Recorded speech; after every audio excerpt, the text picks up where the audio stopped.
So what I'm going to talk about today is opting out of Medicare. And I know that there are a lot of unhappy physicians out there who are in the Medicare system because it always seems there's something new every year or every few years, some new scheme of how to pay you less. It's meaningful use, it's the merit-based incentive payment system, the correct coding initiative, but it's always some scheme of how to pay you less. And with respect to things like meaningful use, we're now starting to see that Medicare is clawing back some of the free money that they sent for meaningful use for physicians to adopt electronic health records. So they're now sending out these very ominous letters requesting tens of thousands of dollars back because you failed to meet the meaningful use requirements. So I know there's a lot of unhappiness out there. I also know there's a lot of anxiety. You wonder if you're going to be able to continue to survive playing this malicious game in Medicare. Are you going to continue to survive? I know that some of you are financially struggling, trying to survive in the Medicare program, and some of you have anxieties about opting out of Medicare. So we hope to quell some of those anxieties today, as far as opting out of Medicare at least. And there's a statistic that over half of physicians currently are burned out. And that's a horrible thing because that impacts patients in a very negative way. And one of the best ways, I think, to combat burnout is to get away from these malicious bureaucrats and these malicious programs that shortchange both you and the patients you serve. So let's go over some of the basics, because I find sometimes that physicians don't understand the basics about the Medicare program. So what are the payment options as far as Medicare? Well, you can be a participating physician, a non-participating physician, an opted-out physician, or a physician who is disenrolled or who has never enrolled in Medicare. So what is a participating physician? A participating physician is an enrolled physician in the Medicare program who signs an agreement with Medicare agreeing to accept assignment on all Medicare patients and who accepts the allowed amount by Medicare as payment in full for medically necessary and covered services as defined by Medicare. A non-participating physician is a little different. You're also enrolled in the Medicare program, but you have not signed one of these contracts where you agree to accept assignment on every single patient, and you can accept assignment on a case-by-case basis. And in the cases where you do not accept assignment, you can charge the patient a balance billed amount up to what's known as the limiting charge, which is, of course, a charge set by Medicare. It's set by federal law and in some cases state law as well. So what is an opted-out physician?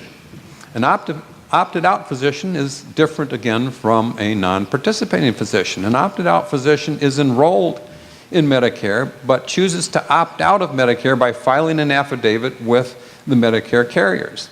Neither the physician nor the patient can submit a claim to Medicare except for emergency or urgent care services for the services provided by the opt-out physician during the opt-out period, and Medicare limiting charges do not apply.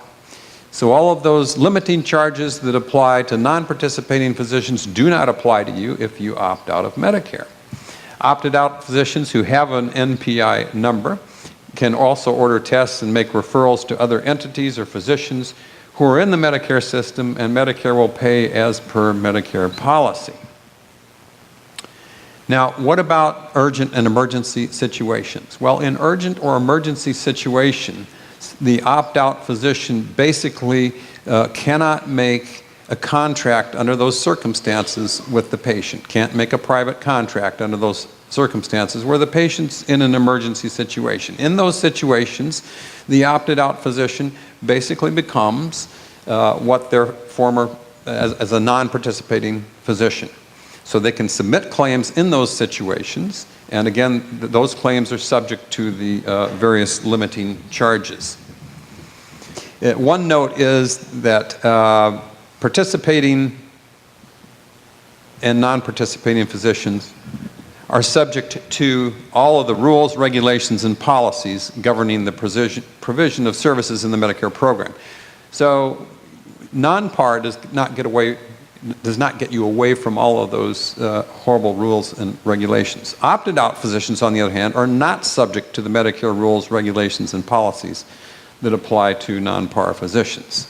Okay, so you have to know that there's a federal balanced billing law, and it's 115% of the non-par allowed amount.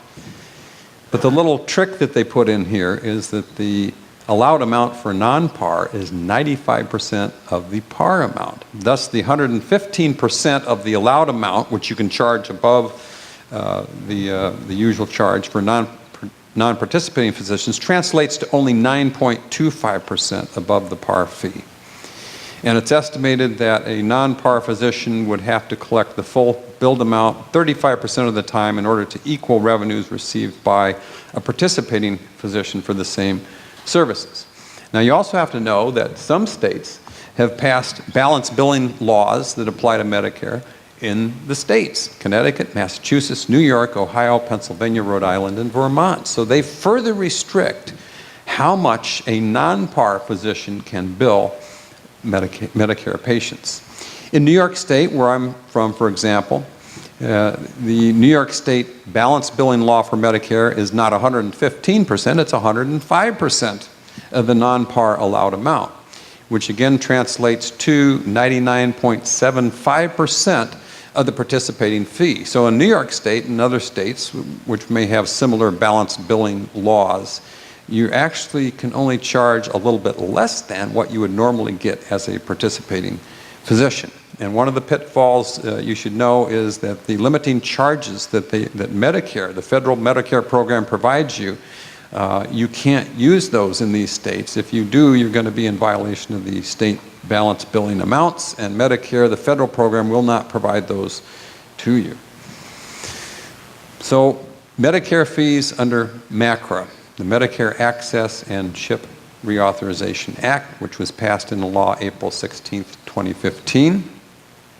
And under MACRA, if you're subject to the Merit-Based Incentive Payment System, MIPS, it's basically like a feudal accountable care organization thing, and solo physicians and small group practices will likely face progressive cuts in fees for non-compliance of 9% by 2022.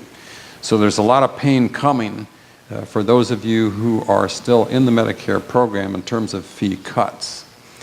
So what we often hear is, I would really love to opt out of Medicare, but I really can't do it in my area. I'm surrounded by competitors, all of whom participate in Medicare, and all of my Medicare patients will leave and go out to my competitors if I opt out, and I will be out of business.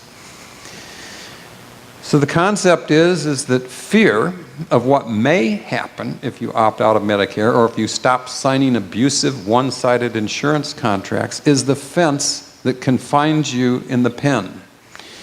So what we've kind of developed to quell that anxiety is what I call the pinky toe approach to opting out of Medicare, where you kind of dip your pinky toe in the pool to see what the water temperature is before diving in. And basically, it's what you do is you can conduct a brief written survey of Medicare patients as they come into your office. And the survey serves a dual purpose. It helps to educate your patients about how the Medicare bureaucracy adversely affects them, and it informs them about the substantial benefits of being treated by an opted-out doctor. And I'm not going to read this, but it's in your packet. But it's a text that you could use or modify that basically would help conduct this survey in your own office.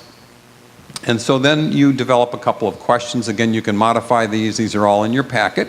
Number one, in view of the fact that government interference in medicine will continue to restrict our ability to provide you with the quality care you deserve, would you be willing to receive higher quality care provided by an opted-out physician?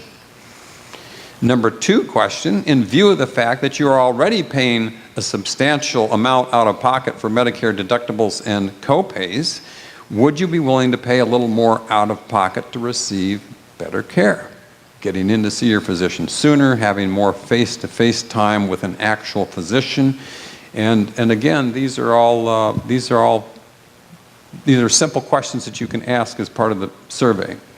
It turns out also that spending more time face-to-face with patients may result in fewer malpractice claims. This was an article run in the New York Times entitled, "To be sued less, doctors should consider talking to patients more." Patients don't like the bum's rush, the 8-minute office visit where they don't get to talk. They'd actually like to spend some face-to-face time with a real physician and have time to ask questions and get their questions addressed. And then there's the risk of prosecution, prison, and ruinous fines if you remain in the Medicare program. Again, government money isn't free. There's always strings attached, and there's also risks attached when you take the government money. There are recovery audit contractors, which are private bounty hunters contracted by the Medicare program, and they're looking to get a cut of whatever they can bring the government back. There are the zone program integrity contractors, the ZPICs. These folks are looking to hook you up with crimes. And then there's the FBI Healthcare Fraud Task Force, which of course has jurisdiction over both federal and state insurance programs. They have 56 field offices. And in addition to the Medicare contractors' own fraud units, the HHS OIG, Office of Inspector General, also has their own fraud investigation program. What have been the effects of Obamacare? Well, increased federal sentencing guidelines by 20 to 50% for crimes over $1 million in losses, increased license checks and site visits for physicians deemed to be high risk for fraud and abuse. CMS also implemented advanced predictive modeling technology to detect fraud and provided an additional $350 million over 10 years to boost anti-fraud efforts. So they got a lot of money, a lot of resources to devote to looking to get more money back from physicians that they've already paid to physicians and alleging fraud. And again, not only may you be sued less if you're spending more time face-to-face and talking with your patients, but it also makes for much happier patients. So as we mentioned, due to MACRA, which was passed in 2015, became effective June 16th, 2015. It has basically allowed for indefinite, continuing automatic extension of the opt-out election. So you will still see a reference to the 2-year opt-out period, but it's automatically renewable unless you tell them not to renew it. So that's the good news, is that physicians can now permanently opt out of Medicare. And this is my acknowledgement, which I have put on my office wall, that I received from CMS acknowledging my permanent opt-out from the Medicare program. I'm very proud to display that in the office. So, do physicians who have permanently opted out of Medicare need to get patients to sign new private contracts every 2 years? And after MACRA was passed, we posed this question to CMS, and CMS, an official at CMS, answered on July 27, 2015, and advised us that physicians will no longer be required to file renewal affidavits or have their patients sign waivers, the private contracts, every 2 years. However, since then, we have found something in the Medicare policy manual that contradicts that, and it states, when a 2-year opt-out period ends, the physician practitioner must enter into new private contracts with each beneficiary for the new 2-year period. So AAPS is currently seeking to clarify this change in policy with CMS, pointing out that it violates the intent of Section 106A of MACRA, which was to reduce needless bureaucracy every 2 years by having the physician make new private contracts with patients every 2 years. And we hope to have that sorted out soon. It could just be an error in the Medicare policy manual. We don't know, but we have asked CMS to clarify that. So what are some of the factors to consider in making your opt-out decision? Well, you need to consider the net revenue equation, and a lot of people forget about this. But the net revenue equation is gross revenue minus expenses equals net revenue. It turns out, once you eliminate the huge administrative expense of having to deal with the Medicare hassles and Medicare program and appeals and non-payments and whatnot, once you get rid of that huge administrative expense, your net revenue can still look pretty good, may even look better. You also need to look at the type of services you provide, the patient population you serve, and make some assessment about the ability to collect directly from your patients. That's reality. If you elect to stay in Medicare, you also need to consider the other side of the coin, the cost of you and your staff keeping up with ever-changing Medicare rules and regulations designed to pay you less or not pay you at all, and the cost of filing and handling Medicare claims, appeals, relative to the small amount of revenue generated.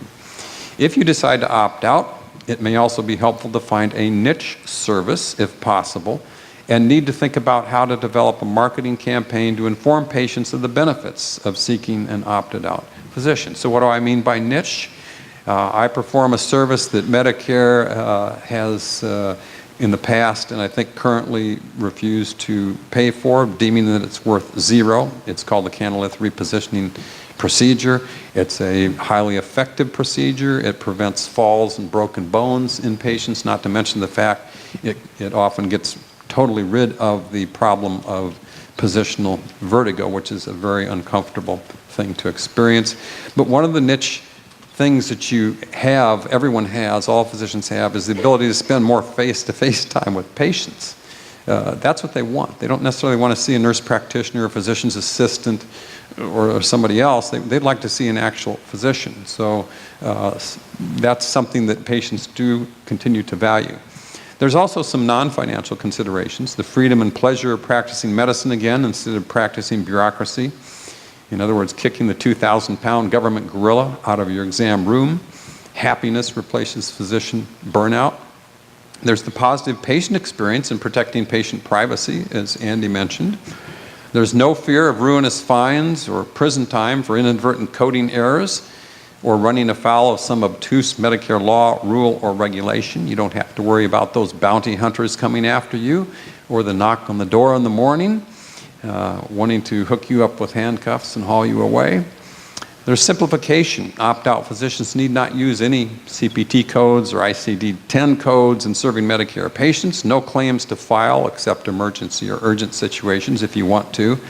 And no more constant Medicare hassles. Again, there's more time to spend actually treating patients, which is why most of you went into medicine. You didn't go into medicine to practice bureaucracy. You went into medicine to practice medicine.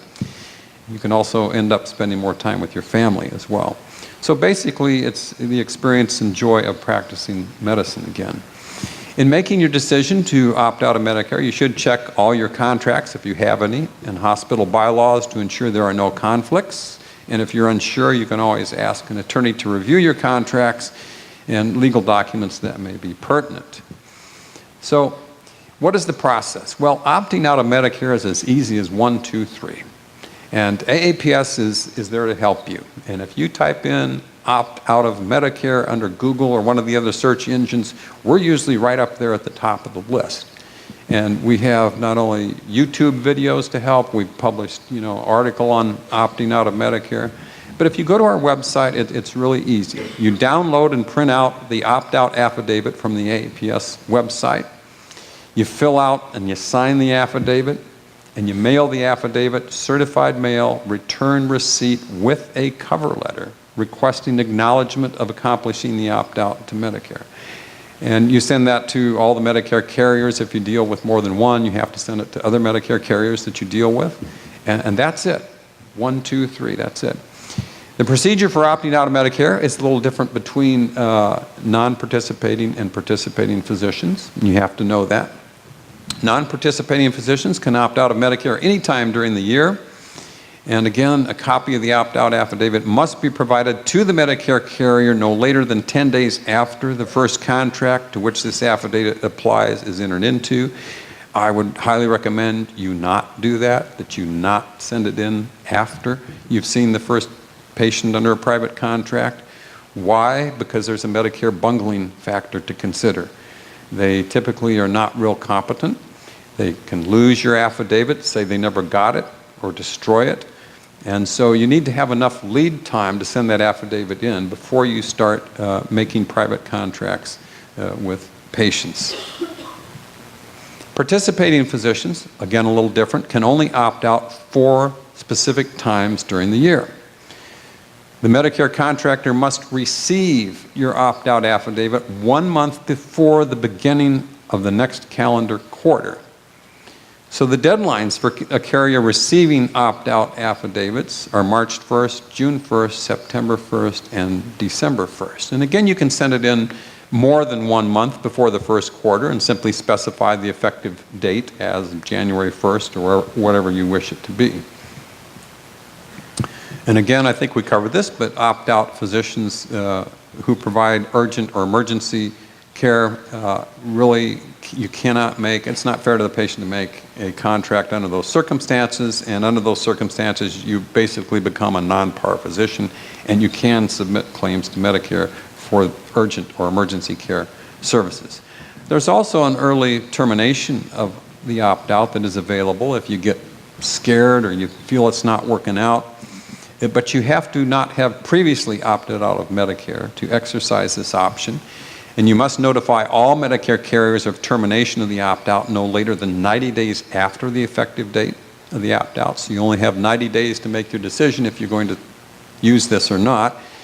And more importantly, you must refund to each beneficiary with whom you have privately contracted all amounts collected in excess of the Medicare limiting charge. That could be a very big hassle, both administratively and financially.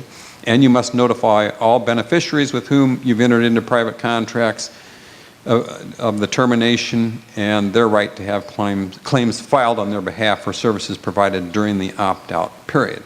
And then the physician is reinstated to his or her prior Medicare status as if there had been no opt-out. And again, you can download the step-by-step instructions for doing this at aapsonline.org. Simply search under opt-out of Medicare. You'll also find a list of physicians on our website by state who have opted out, videos of talks given by opt-out physicians and their experience and tips for success, as well as a list of physicians in various specialties who are willing to serve as mentors and answer specific questions regarding the opt-out experience in their specialty. We've also published an article, Opting Out of Medicare, in the spring issue of our journal, 2016. And you can refer to that. It has much of the information that we provided in the talk today.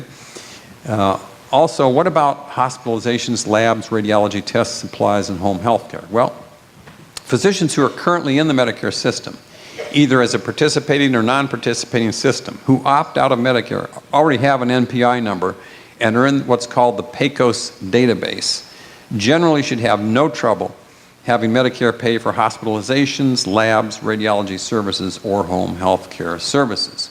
Here's the website to check to see if you're in PACOS or not. PACOS stands for Physician Enrollment Chain and Ownership System. Chains. Medications and referrals to specialists are generally excluded from the ordering and referring rule. However, opted out physicians who do not have an NPI cannot get Part D drugs covered by Medicare. Physicians who have never enrolled in Medicare do not have to enroll in Medicare in order to opt out. And this has been well established. There is a form CMS 8550 that you can use if you want to enroll in Medicare for the sole purpose of ordering and referring. I will tell you that that form does require you to have an NPI and be listed in PACOS. And if an opt-out physician elects to order and refer services, Medicare contractors do have to develop for the following information. And again, it's NPI number, confirmation, that you're not excluded from the Medicare program, your date of birth and social security number. And so if you don't want to provide that, then they aren't going to pay for the service if you don't have an NPI and are opted out. But they can't require that for you to be able to opt out. And again, we offer these seminars like you're out at today, the Thrive Not Just Survive seminars, usually a couple times per year at different locations throughout the country. And we've been running these workshops now for 14 years. And so what are some of the final tips for opting out? Start at least 6 months in advance at the beginning of the opt-out period. This provides time to inform patients of the changes and time for your staff to adjust. Filing the opt-out affidavit 6 months in advance of the start date also, again, as I mentioned, will allow for possible delays caused by Medicare bungling. And there's a lot of those. 96% of the time, Medicare contractors provide the wrong information to physicians who call and ask questions about proper billing, for instance. 96% of the time. That's not my statistics, that's the General Accountability Office statistics when they did a study on this.